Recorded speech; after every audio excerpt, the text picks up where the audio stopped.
Bonjour et bienvenue à tous dans ce nouveau podcast. Vous ne connaissez certainement pas Thomas John Leigh. C'est un homme qui a vécu de 1880 à 1947 en Australie et au Royaume-Uni et qui, avant l'histoire qui nous intéresse, pouvait déjà être lié, quoique circonstanciellement seulement, à un certain nombre de morts, toutes survenues en Australie sous des nuages de suspicion. Par exemple, un opposant politique, Frederick MacDonald, a accusé Leigh d'avoir tenté de le soudoyer pour qu'il se retire d'une campagne électorale fédérale. Leigh a gagné le siège de toute façon, mais MacDonald a continué à critiquer Leigh et son personnage, tentant par tous les moyens de faire annuler sa victoire électorale. MacDonald a finalement disparu mystérieusement en avril 1926. L'année suivante, Leigh avait fondé un cabinet d'avocats et faisait face à de nombreuses allégations d'irrégularité, l'un des accusateurs étant son partenaire juridique, Hyman Goldstein. En septembre 1928, Hyman Goldstein fut retrouvé mort au pied d'une falaise dans sa banlieue de Coogee, en Nouvelle-Galles du Sud, au bord de la plage, s'assurant ainsi que ses allégations contre Leigh disparaissaient. Une troisième mort entourant Thomas Leigh est celle de Case Gridor. Case était un homme intègre nommé par un groupe d'hommes d'affaires pour enquêter sur les transactions et les opérations de Leigh. Case Gridor est mystérieusement tombé par-dessus bord et s'est noyé lors d'un voyage en bateau au milieu de son enquête sur Leigh. Thomas John Leigh ne sera jamais inquiété pour toutes ces disparitions, mais lorsque, aveuglé par sa jalousie et certainement souffrant d'un début de folie, il va décider de tuer le pauvre barman John Muddy. Il fera là une erreur de jugement terrible qui entraînera enfin sa chute. Et c'est cette histoire que nous allons vous raconter aujourd'hui.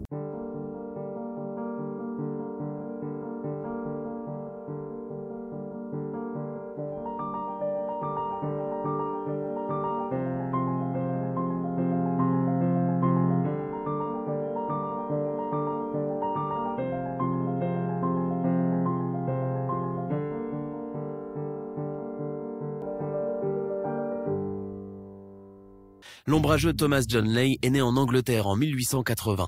Fils d'un majordome, son père meurt en 1882 et en 1886, la mère de Leigh, Elizabeth, emmène ses 4 enfants en Australie dans l'espoir d'une vie meilleure.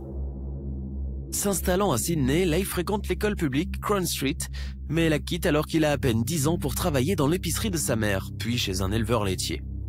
Plus tard, il va vendre des journaux dans la rue, tout en gardant toujours des ambitions plus élevées. C'est un garçon vif et intelligent qui est déterminé à réussir dans la vie par tous les moyens. Il s'intéresse à la politique dès son plus jeune âge, lit les comptes rendus textuels des discussions de loi dans le journal et va même fréquenter la tribune du Parlement pour entendre les politiciens parler, rêvant lui aussi de pouvoir. Sachant que le droit était à cette époque la clé du succès politique, il accepte rapidement un emploi de commis dans un bureau de sténographe de la rue Pitt, tout en étudiant le droit le soir. Motivé et passionné, il entre dans la politique et en gravit très vite les échelons pour devenir membre du Parlement de la Nouvelle-Galles du Sud. Il finira par obtenir le poste de ministre de la Justice peu de temps après. Il épouse ensuite une Anglaise, Emily Louisa Vernon, en 1898, mais commence bientôt une liaison avec l'épouse d'un magistrat, Maggie Brooke. En 1928, sa carrière est un échec cuisant en Australie et l'anglais Thomas John Leigh, 48 ans, rentre en Angleterre avec sa maîtresse dans le but de recommencer une nouvelle vie. À la fin des années 1920, Londres s'était presque remis de la Première Guerre mondiale qui avait pris fin 10 ans plus tôt.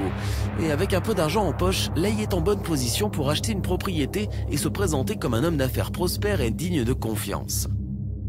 Mais en réalité, nous nous en doutons bien. C'était plutôt un individu peu recommandable, qui aimait prendre des raccourcis et se faire de l'argent illégalement quand l'occasion se présentait. Comme souligné dans un article publié dans Smith's Weekly le 19 avril 1947, Leigh n'était pas l'homme politique respectueux des lois auxquelles on pouvait s'attendre. Alors que sa carrière politique en Australie plongeait, il fut reconnu coupable de commerce illégal de produits, contribuant très probablement à sa décision de retourner au Royaume-Uni. Là-bas, Leigh se livrera également à de nombreuses activités douteuses ou illégales, y compris dans le marché noir pendant la Seconde Guerre mondiale. En 1946, la guerre est finie, mais la relation entre Leigh et sa maîtresse Brooks n'est pas heureuse. Leigh est resté vivre à Kensington, à Londres, tandis que Brooks a préféré déménager à Wimbledon, quelques kilomètres plus loin.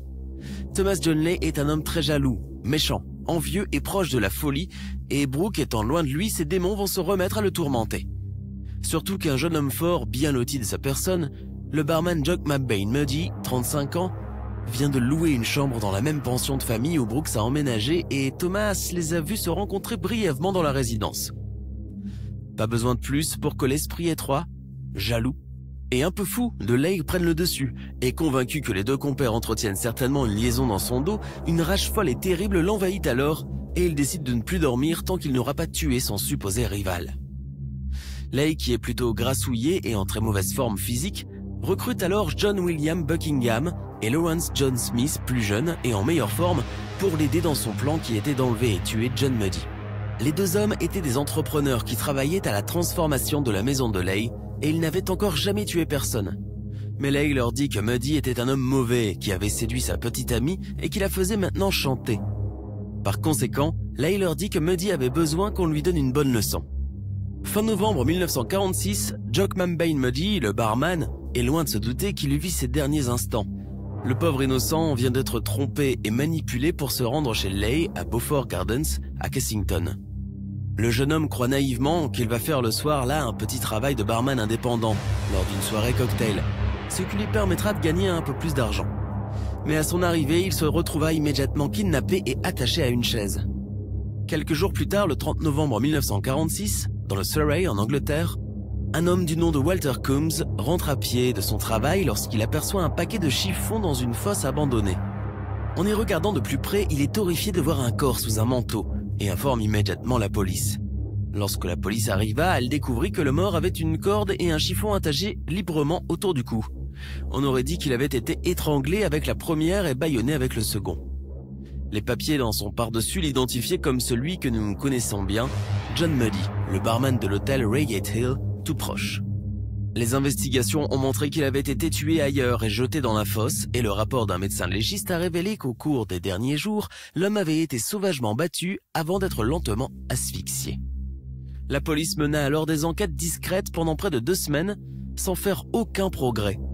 Lassé, le 14 décembre 1946, Scotland Yard se résolut à demander l'aide du grand public pour trouver enfin l'identité du meurtrier de John Muddy. John William Buckingham s'est alors présenté et a déclaré que Leigh l'avait payé 200 livres pour kidnapper Muddy. Buckingham a ajouté qu'une fois chez Leigh, Muddy a été accueilli par Lawrence Smith. Smith, cependant, a raconté à la police une histoire différente, affirmant que lui et Buckingham avaient attaché et bâillonné Muddy avant de laisser l'homme en vie, seul avec Thomas Leigh. Leigh, lui, hautain et dédaigneux, a continué à nier toute implication dans le crime. Interrogés, des témoins ont déclaré qu'ils avaient croisé Lawrence Smith dans la voiture qu'il avait louée quelques jours avant le meurtre, à côté de la fosse où le corps de John Muddy a été retrouvé.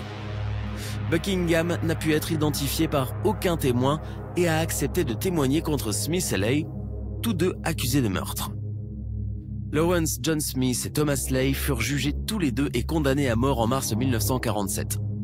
Toutefois, Thomas Leigh fut rapidement fiché comme fou et envoyé à Broadmoor Asylum, un asile pour les criminels déséquilibrés.